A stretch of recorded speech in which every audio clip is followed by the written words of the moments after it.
রাজমোহনী বশীকরণ কিভাবে করবেন এবং রাজমোহনী বশীকরণ করার নিয়ম কি এবং কোন তাবিজটার মাধ্যমে আপনারা রাজমোহনী বশীকরণ করবেন। আজকের ভিডিওতে সম্পূর্ণ বিষয়টি আপনাদেরকে দেখিয়ে দিব যে রাজমোহনী বশীকরণ কিভাবে করবেন। কারণ রাজমোহনী বশীকরণ এমন একটি বশীকরণ যে বশীকরণটি খুবই শক্তিশালী, এবং এই বশীকরণটি যখন আপনি আপনার প্রিয় মানুষের জন্য ব্যবহার করবেন বা আপনার প্রিয় মানুষকে রাজমোহনী বশীকরণের মাধ্যমে আপনার কাছে আনবেন, তখন কাজটি স্থায়ী হবে এবং খুবই শক্তিশালী হবে। এই জন্য গতকালকে আমি বলেছিলাম যে কাউকে যদি বশীকরণ করতে হয় রাজমোহনী বশীকরণটা করেন। তো কোন তাবিজের মাধ্যমে করবেন আজকের ভিডিওতে সম্পূর্ণ বিষয়টি দেখাবো। ভিডিওটি খুবই গুরুত্বপূর্ণ, না টেনে শেষ পর্যন্ত দেখার চেষ্টা করবেন। ভিডিওটি শুরু করার আগে সংক্ষেপে কিছু কথা বলি। টিকটকে আমার কোনো অ্যাকাউন্ট নেই, কখনো আমি আমার কোনো ভিডিও টিকটকে ছাড়ি না। কিছু প্রতারক চক্র আমার ভিডিওগুলোকে টিকটকে আপলোড করে আপনাদের সাথে বিভিন্ন রকম প্রতারণা করে। প্রতারক চক্র থেকে সাবধানে থাকতে স্ক্রিনে দেওয়া 3355 নাম্বারে ভিডিও কল দিয়ে কনফার্ম হয়ে তারপর আমাকে কাজ দিবেন। চলুন কথা না বাড়িয়ে ভিডিওর মেইন আলোচনায় আসতে পারি। দর্শক, আলোচনা করতেছিলাম যে রাজমোহনী বশীকরণ কিভাবে করবেন বা রাজমোহনী বশীকরণ করার জন্য যে তাবিজটি প্রয়োগ করা আপনাদের দরকার বা প্রয়োজন, ওই তাবিজটি আপনারা কোথায় পাবেন।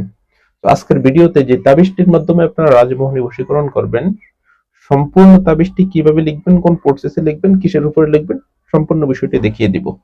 তার আগে একটু কথা বলি, কাউকে যদি বশীকরণ করতে হয় তাহলে অবশ্যই রাজমোহনী বশীকরণ করবেন। রাজমোহনী বশীকরণ করলে উপকারটা আপনার কি হবে? রাজমোহনী বশীকরণ যদি আপনি আপনার প্রিয়জনকে করেন বা রাজমোহনী বশীকরণ করে যদি আপনি আপনার প্রিয়জনকে আপনার কাছে আনেন, এই কাজটা স্থায়ী হবে। কখনো কাজটা কেটে যাওয়ার কোনো সম্ভাবনা নেই বা কেটেও যাবে না, বা কখনো কেটে যাওয়ার কোনো আশঙ্কাও থাকবে না। কাজটা স্থায়ী হবে যতদিন পর্যন্ত তাবিজটা নষ্ট না হবে। যতদিন পর্যন্ত তাবিজ নষ্ট না হবে ততদিন পর্যন্ত কাজটা স্থায়ী হবে। অথবা যে কবিরাজের মাধ্যমে আপনি করাবেন, ওই কবিরাজ যতদিন পর্যন্ত এই কাজটা কেটে না দিবে, সেটা 10 বছর হোক, 20 বছর হোক, 50 বছর হোক বা মরণ পর্যন্ত হোক, যতদিন পর্যন্ত কেটে না দিবে ততদিন পর্যন্ত কাজটা স্থায়ী হবে। আরেকটা উপকার, সেটা হচ্ছে এই কাজটা চাইলে কোনো কবিরাজ কাটতে পারবে না। অনেক সময় চায় যে মেয়ের ফ্যামিলি ছেলের থেকে মেয়েকে আলাদা করে দেয় বিভিন্ন কবিরাজের মাধ্যমে, আবার মেয়ে থেকে ছেলেকে আলাদা করে দেয়। কোনো কেউ চাইলেও এটাকে কাটতে পারবে না। তো রাজমোহনী বশীকরণটা যে তাবিজের মাধ্যমে করবেন, ওই তাবিজটি আমি একটু পরে স্ক্রিনে আপনাদেরকে সম্পূর্ণ দেখিয়ে দিব কিভাবে লিখবেন, কোন প্রসেসে লিখবেন। এবং গতকালকে বলেছি তাবিজটি কোন রজনীতে লিখতে হবে, কিভাবে প্রয়োগ করতে হবে, গতকালকের ভিডিওতে বলেছি। এই ভিডিওটার লিংক আমি ডেসক্রিপশন বক্সে দিয়ে দিব, এবং আজকের ভিডিওর মধ্যেও একটু পরে আমি সম্পূর্ণ নিয়মগুলো আপনাদেরকে দেখিয়ে দিব যে কিভাবে রাজমোহনী বশীকরণ করবেন, কোন প্রসেসে করবেন। সম্পূর্ণ বিষয়টি ইনশাআল্লাহ দেখেন, উপকৃত হতে পারবেন। রাজমোহনী বশীকরণ করার জন্য এই তাবিজটি আপনাদের প্রয়োজন। এই তাবিজটি কিন্তু আমি অন্য একটা ভিডিওতে আপনাদেরকে দিয়েছিলাম। তো ওখানে কিন্তু রাজমোহনী বশীকরণ করার নিয়মটা আমি বলিনি বা রাজমোহনী বশীকরণ করার জন্য দেইনি, কিন্তু এই তাবিজটি দিয়ে আপনারা রাজমোহনী বশীকরণ করতে পারবেন।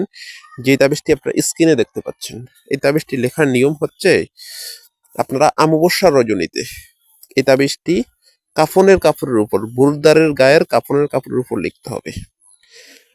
লেখার পরে তাবিজটিকে পাট আছে অমাবস্যার রজনীতে ফাটের সুতা নিতে বলছি, যে ভিডিওটার মধ্যে বলছি, ভিডিওটার লিংক এই ভিডিওর ডিসক্রিপশন বক্সে পেয়ে যাবেন। ওখান থেকে ভিডিওটা সম্পূর্ণ দেখে নেবেন এবং ভালো করে দেখে তারপর কাজটা করবেন। করে ওই রজনীতেই, অমাবস্যার রজনীতেই তাবিজটিকে আপনি কবরের ভিতরে পুঁতে দিতে হবে, অথবা কবর খোলায়।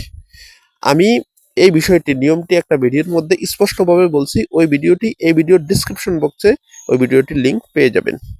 আগামীকালকে আগামীকালকে একটি ভিডিও আসবে, যে ভিডিওটির মধ্যে আপনাদেরকে কিভাবে কোন প্রসেসে আপনাদের শত্রুরা কালো জাদু করে আপনাদের ক্ষতি করার চেষ্টা করে, এই বিষয়টি আগামীকালকের ভিডিওর মধ্যে আমি ইনশাআল্লাহ সম্পূর্ণ তুলে ধরবো। এই গুরুত্বপূর্ণ ভিডিও যদি আপনারা দেখতে হয় তাহলে অবশ্যই আমার চ্যানেলটিকে সাবস্ক্রাইব করে আমার পাশেই থাকুন এবং আগামীকাল সন্ধ্যা পর্যন্ত আমার চ্যানেলে অ্যাক্টিভ থাকুন।